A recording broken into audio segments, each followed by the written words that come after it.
انت عمرك فتحت فيسبوك او انستجرام وقلت هقعد دقيقتين وبعدين اقفل، وتلاقي نفسك بعد نص ساعة لسه ماسك الموبايل؟ ليه كل اشعار صغير بيخليك تتحمس وتفتحه حتى لو عارف انه مش مهم؟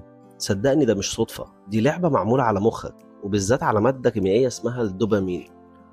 خليك معايا لاخر الفيديو علشان هشرح لك ده عبارة عن ايه وازاي تحمي نفسك منه.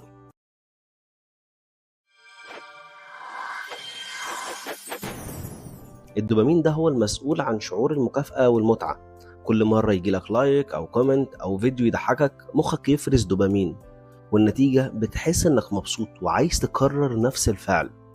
الموضوع شبه الكازينو، كل مرة تفتح السوشيال ميديا انت مش عارف ايه اللي هيطلع لك، فيديو جامد، خبر غريب، صورة مضحكة.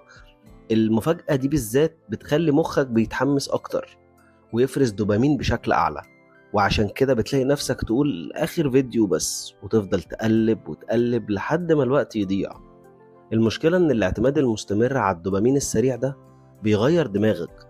بقت أي حاجة بطيئة مملة، كتاب تحس بالزهق، مذاكرة تحس بالملل، بقت حياتك مربوطة بالشاشة. والأسوأ إن ده بيأثر على تركيزك ونومك وحتى إحساسك بالسعادة الحقيقية. والسوشيال ميديا عارفة كده كويس وبتستغل كل تفصيلة في التصميم عشان تخليك مدمن أكتر. طب نعمل إيه؟ هل نمسح التطبيقات ونعيش في الكهف؟ أكيد لأ. الموضوع محتاج وعي وتحكم. حدد وقت معين تستخدم فيه الموبايل، لما تلاقي نفسك فاتح التطبيق تلقائي اقفله واعمل حاجة تانية.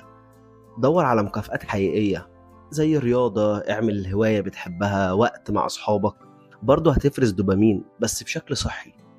قلل الإشعارات على قد ما تقدر علشان عقلك ما يفضلش مستني كل تنبيه صغير.